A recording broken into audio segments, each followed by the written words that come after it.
So hello জনগণ, আমরা কিন্তু এখন আছি আমার গ্রামের একটা মাঠে। আমার সাথে আছে আমার বন্ধু নুরনবী।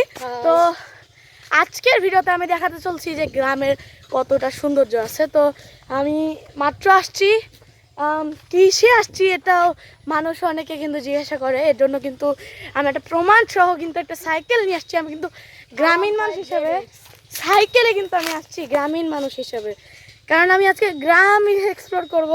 তো বেশিক্ষণই করবো না, সামনে যেয়ে কিন্তু আমরা আরও এক্সপ্লোর করব।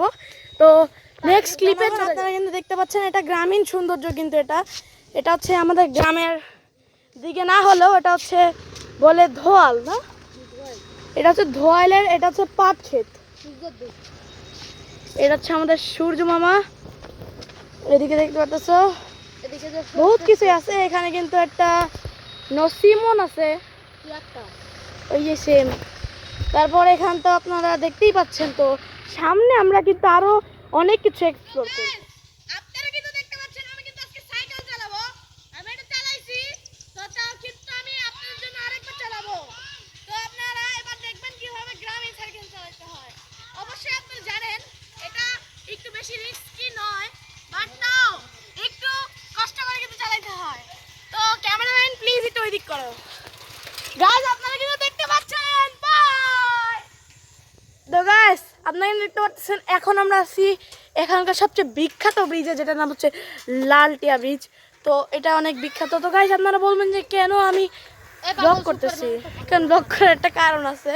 তো এখানে একটা গাড়ি তো মারা যাবে না, তো এখানে একটা পাগল লেডি আছে, আমি কিন্তু দেখাইতে পারি বাট উচিত না, বাট তাও আমি আপনাদেরকে দেখাবো। লেট ইউ ক্যান সি এখানে কিন্তু একটা মেন্টালিটি মানুষ আছে যার মাথার মধ্যে কোনো কিছু নাই। আমি জুম করে দেখাইতে পারি। এই যে এটা, এই মানুষটা দেখতে পাচ্ছেন মাথার মধ্যে কিছুই নাই, এই নিয়ে এখানে ঘোরাফেরা করেন। তো আপনারা বলুন এই ব্রিজটা কেন বানানো হয়েছিল? এখানে আমার বন্ধু আছে, আপনারা দেখতেই পেয়েছিলেন। তো এখন আপনারা বলবেন যে এই ব্রিজটা কেন বানানো হয়েছিল? এখানে তো পাট আছে।